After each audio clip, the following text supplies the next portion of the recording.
Bismillahirrahmanirrahim. Assalamualaikum warahmatullahi wabarakatuh. Anak-anakku semua di kelas 12 IPA.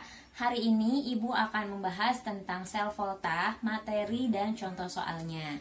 Teman-teman di rumah bisa sambil membuka modulnya di halaman 20 supaya sambil mendengarkan video, sambil melihat materi yang ada di modul tersebut. Oke? Enjoy the video. Sel elektrokimia itu dibagi menjadi dua, yaitu sel volta dan sel elektrolisis. Pada kesempatan ini, Ibu akan membahas tentang sel. Nah, sel volta tersendiri artinya di dalam sel volta itu reaksi kimia yang menghasilkan listrik. Contohnya yaitu baterai dan aki. Di dalam sel volta tersebut terdapat katoda dan anoda.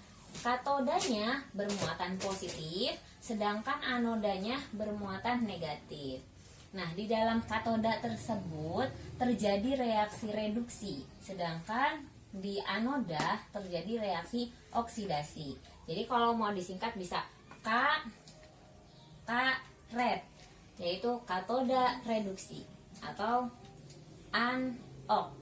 anoda oksidasi. Jadi sebenarnya sel volta itu apa? Sel volta itu merupakan sel elektrokimia yang berlangsung secara spontan. Artinya dia berlangsung dengan sendirinya tanpa adanya bantuan dari luar gitu. Nah, di dalam sel volta itu kita juga akan membahas tentang deret volta. Kenapa dinamakan deret volta? Karena ilmuwan yang menyusun deret ini adalah bernama volta, sehingga disebut deret volta. Nah, deret volta itu merupakan deretan logam berdasarkan kemudahan mengalami reduksi. Nah, di sini Ibu udah tulis deret volta: litium, kalium, barium, kalsium, natrium, magnesium, sampai PT dan AU.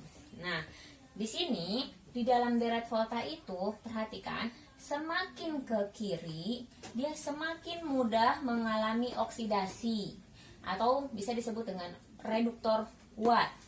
Nah, sedangkan semakin ke kanan dia semakin mudah mengalami reduksi atau disebut dengan oksidator Watt.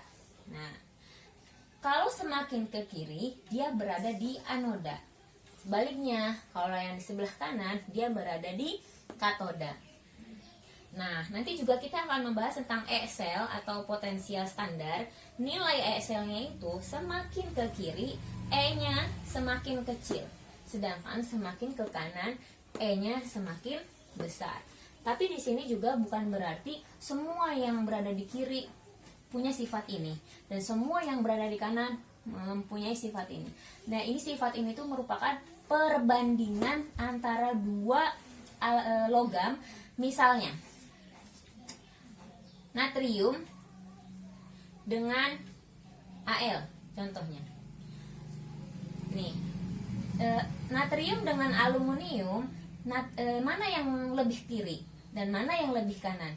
Maksudnya, di antara natrium dan aluminium, natrium inilah yang berada di sebelah kiri, sedangkan aluminium yang berada di sebelah kanan. Maka natrium ini memiliki sifat-sifat ini dibandingkan dengan aluminium. Contohnya, natrium lebih mudah mengalami oksidasi dibandingkan aluminium. Natrium berada di anoda, sedangkan aluminium berada di katoda. E-sel atau potensial standar natrium lebih kecil daripada potensial standar dari aluminium. Jadi sifat-sifat ini merupakan perbandingan dari dua logam di dalam deret volta tersebut.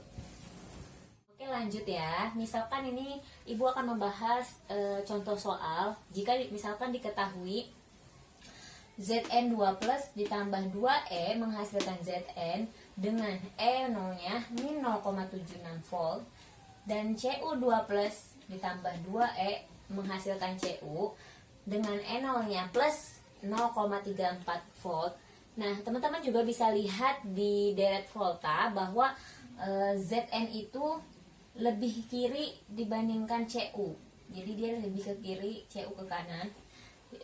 Itu salah satu indikasi bahwa Zn itu adalah anodanya dan Cu adalah katodanya. Nah, teman-teman di sini bisa dilanjutkan, kita akan menggambar diagram sel dari contoh yang diketahui tersebut. Nah, pertama-tama ada dua wadah yang ditambahkan logam Zn dan logam Cu. Ini logam Zn dan ini logam Cu. Nah, di sini ada larutan biasanya kalau untuk logam Zn, larutan yang digunakan adalah larutan yang mengandung unsur Zn. Nah, ini yang digunakan adalah ZnSO4, sedangkan pada wadah yang mengandung logam Cu menggunakan larutan CuSO4. Nah, teman-teman bisa melihat gambar ini di halaman 20 ya, sambil mendengarkan video penjelasan ini. Nah, kemudian di sebelah kiri di Zn ini disebut dengan anoda bermuatan negatif, sedangkan di Cu merupakan katoda bermuatan positif. Nah, kita bisa lihat di sini. Zn akan melepaskan dua elektron untuk menghasilkan Zn2+. Ya. Nah, lihat, Zn akan melepaskan dua elektron dari anoda, nanti elektronnya akan dialirkan dari anoda menuju katoda melewati voltmeter. Nah, ini ada voltmeter. Voltmeter itu untuk menghitung ya berapa muatan yang dilewati gitu ya. Nah, si Zn ini akan menghasilkan dua elektron dan Zn2+. Sedangkan pada katoda Cu akan mengikat dua elektronnya menghasilkan Cu. Cu itu merupakan endapan Cu di sini. Nah, karena di sini tadi di larutan sini kan ada ZnSO4, sudah ada muatan positif dari Zn.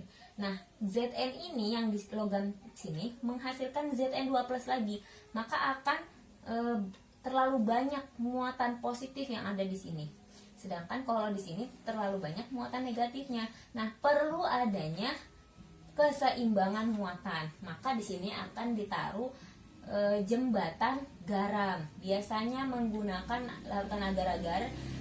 Gunanya jembatan garam untuk menyeimbangkan muatan pada diagram sel volta ini. Nah, itu penjelasan diagram sel volta. Nah, selanjutnya untuk penulisan reaksi sel yang terjadi pada diagram sel volta ini, untuk lebih mudahnya Ibu akan menuliskan seperti ini. Nah, di Zn tadi berada pada pada anoda. Ya, perhatikan ya. Pada anoda Zn menghasilkan Zn2+ dan 2 elektron. Tadi di sini ya, menghasilkan Zn2+ dan 2 elektron. Sedangkan pada katoda Cu2+ yang ada di larutan akan menangkap 2 elektron dan menghasilkan Cu. Nah, maka reaksi sel yang terjadi, elektronnya dicoret menjadi Zn ditambah Cu2+ menghasilkan Zn2+ dan Cu. Itu untuk reaksi selnya. Nah, bagaimana penulisan notasi selnya? Nah, ada rumus umumnya, yaitu anoda garis ion anoda garis 2 ion katoda garis katoda. Nah, tadi di sini siapa yang jadi anodanya? Kita lihat. Anodanya siapa? Zn. Maka tulis Zn garis ion anoda. Ion Zn-nya berapa? Zn2+. Maka penulisannya Zn garis Zn2+, kemudian ini diibaratkan jembatan garam, Cu2+ dan garis Cu. Jadi untuk penulisan notasi sel dari gambar ini bisa disingkat dalam notasi sel seperti ini. Begitu. Nah, berapa nilai E sel dari sel volta tersebut? Nah, ini juga Ibu akan bahas.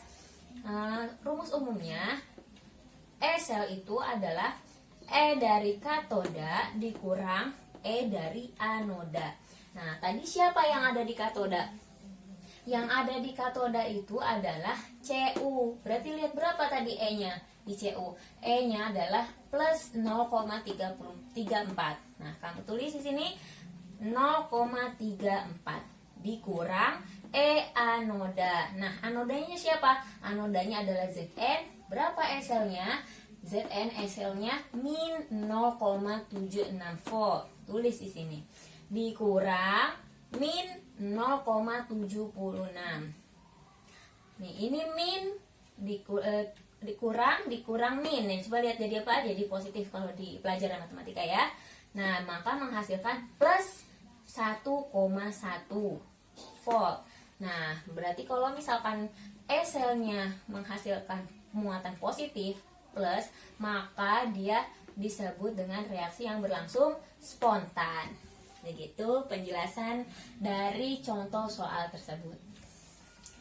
Semoga teman-teman bisa memahami. Nanti Ibu akan kasih contoh soal selanjutnya.